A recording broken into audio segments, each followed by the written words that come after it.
In this video, I'm going to introduce you to the steps of heuristic inquiry. This video is actually for my co-researchers in a qualitative study we're doing on chronic absenteeism, but I'm going to try to describe it in a way that's general enough that anybody who's interested in doing heuristic inquiry might get a start by watching this video. Now, I've never conducted a heuristic inquiry study before. I have conducted a lot of phenomenological inquiry, following Edmund Husserl, Maurice Merleau-Ponty, and how it's been applied in psychology by Amedeo Giorgi.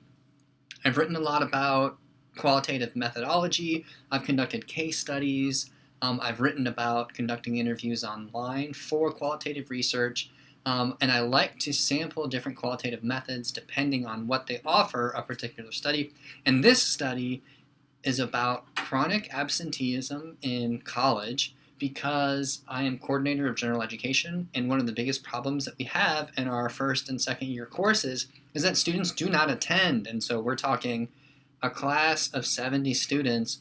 By week 3, we'll have about 30 students showing up, and by week 10, like 8 students showing up. It's been very absurd the last few years, and so we decided to put together a group to look into this a little bit more. So I've read about the research done on chronic absenteeism in higher education. It's not as big of a problem as absenteeism in high school, because there are legal problems with skipping class when you're legally required to go. And so in college, there is a certain measure of autonomy when it comes to attending classes.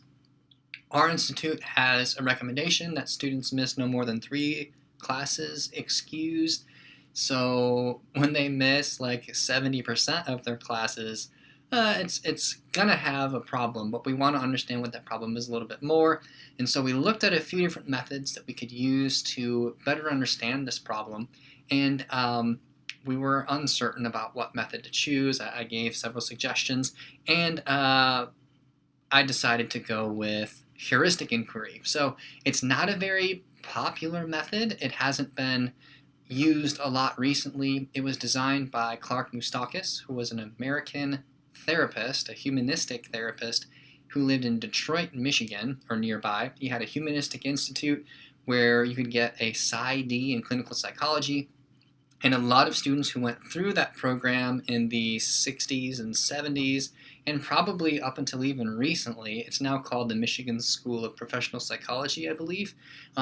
There's been a lot of dissertations done using this heuristic method, but outside of its work, the work done by Clark Moustakis, there aren't a lot of textbooks about it. Depending on how this goes, I may write a few chapters myself about this. We'll see how it feels, how effective it seems. And so what I want to do in this is share a little bit about my understanding of what the heuristic method is, what the steps are, and how I see it unfolding. And this is for my co-researchers, so they can go ahead and get started thinking about some of these early steps, and then conducting interviews and some of the later steps. And so Moustakis and Douglas, in the article published in 1985 in the Journal of Humanistic Psychology, goes through 3 different main steps of heuristic inquiry. And I want to summarize what those are. So they're immersion, acquisition, and realization.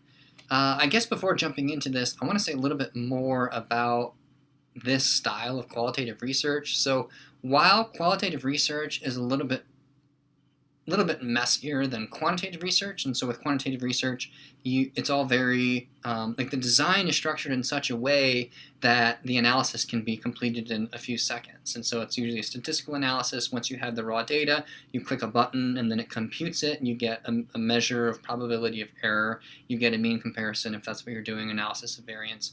And the output is very clear. And so like if you've controlled things well enough, then you can say reliably that the data is meaningful, or that the results are meaningful.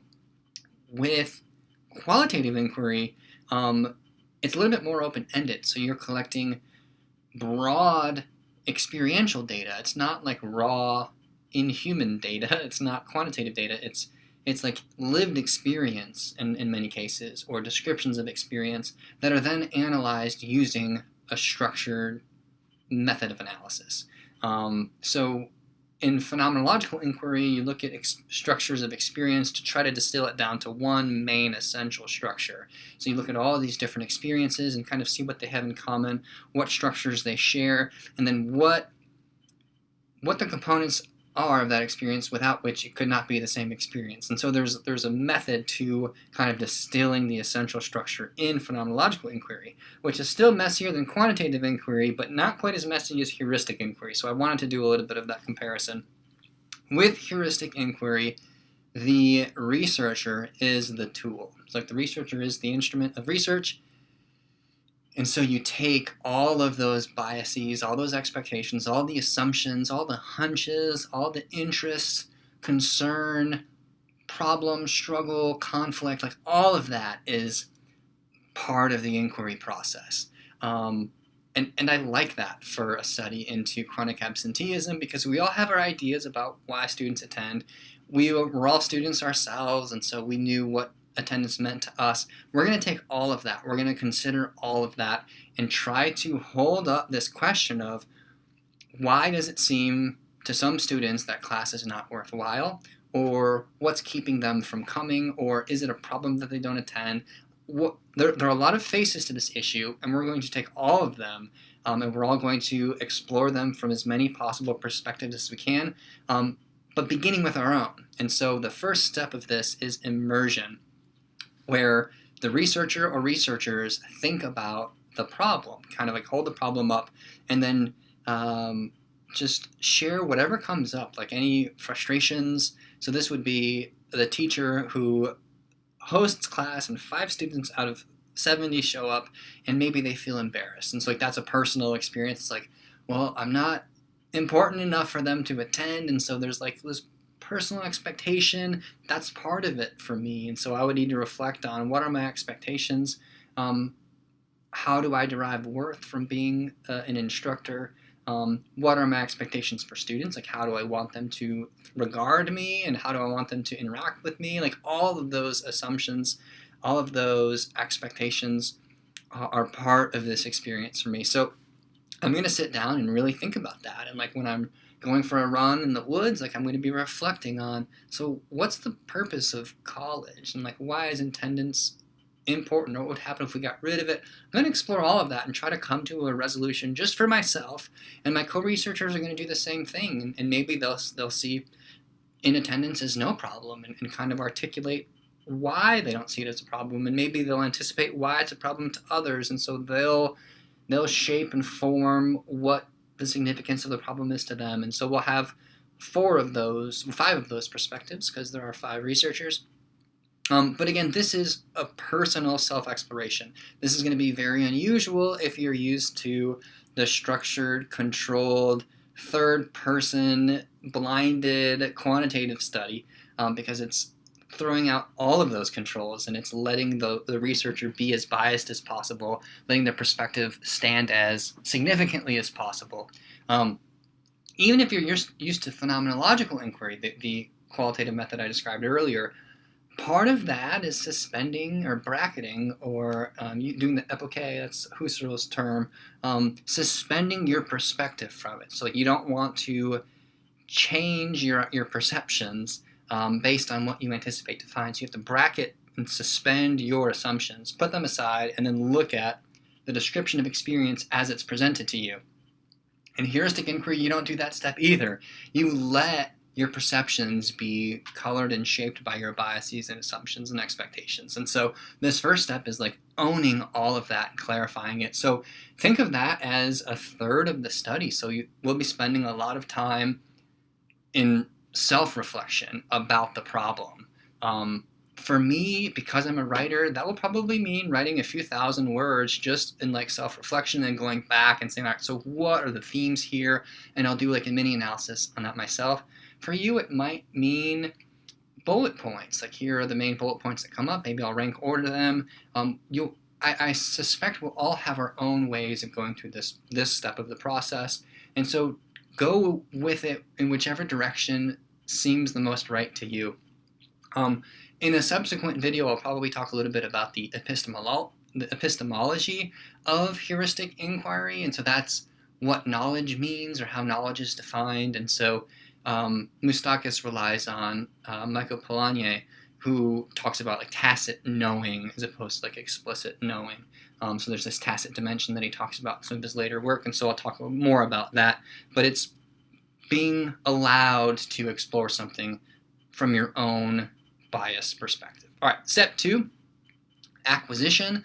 This is the traditional research step. That's when you go out and collect the data. So for us, we're going to be interviewing college students about their attendance practices, about what attendance means to them, whether or not class seems worthwhile, when they attend, why do they attend, when they don't attend, why don't they attend, what's their own personal perspective on attendance in college and so forth. We want their perspective. And so this is like the phenomenological inquiry where you do interviews to get a sense of what their experience is. So we will depend on them. Like we've already got our perspectives, so now we want to see others' perspectives and we want to compare those perspectives. And so we'll each probably conduct between 3 and 10 interviews, again, depending on our own intuition. Like if we have a couple interviews that seem really revealing about student perspective, maybe challenges us in new ways, challenges our understanding, then we'll have something to go with. So what we'll wind up with is 5 researcher perspectives that I'm sure will challenge and confront one another, and then these student perspectives. And we're going to put all of those together and kind of see how they fit. And by fitting them together, we will be rewriting our own understanding. We'll be confronted with contradictions and conflicts that we will have to resolve. And that whole process of resolution towards resolution, or uncertainty, like holding that uncertainty, like that is the purpose of like this study of the heuristic method. And so we confront these uncertainties and ambiguities until a resolution occurs. Maurice Merleau-Ponty's philosophy of ambiguity is useful for this, because whenever we perceive something, we usually perceive it as something and not ambiguity. So it's like I see the tea kettle in the corner of my office and I see it as a tea kettle. But like if I were to confront that in the woods, I would think it's like a rock until I get really close and be like, what? That's a tea kettle, like in the middle of the woods. And so there's a period where it's a rock, and then there's a point of ambiguity, that tension. Wait a minute, it doesn't have the properties of a rock. Wait a minute, these properties seem familiar, but it's out of context. And so once that resolution occurs, it's that aha moment, it's the eureka moment, and that's where that term heuristic is coming from, or the way that Moustakis is using it. So we will confront that ambiguity until a resolution takes place. And hopefully it will be a significant and enlightening and revealing revelation. And that is the final step. And so when that resolution takes place, clarifying, all right, so we confronted this ambiguity, and here's what emerged on the opposite side.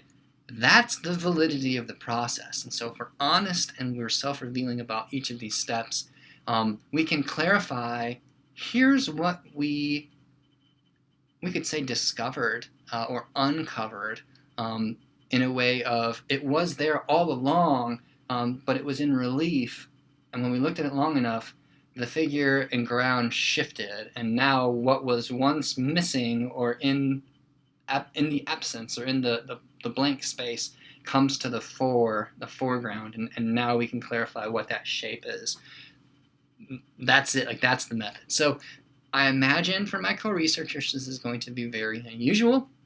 It's new to me as well, but I'm excited about it. And we will get out of it what we put into it. So the more time we spend in that first step, the immersion step, the better we'll understand our own perspective. And so maybe set a few hours aside, like in the next couple of weeks where you're doing this process, or if you really want to like sit down and do it all at once, like really, and like keep it in the back of your mind and journal about it, reflect on it. Once you have a pretty good sense of what that is, start interviewing, get other people's perspectives, and then we'll bring all of those perspectives together. We'll sort of confront them together and separately, and see what emerges. And then we'll see if this is something we want to keep doing, a method we want to keep using. If so, I'll continue to make videos about it.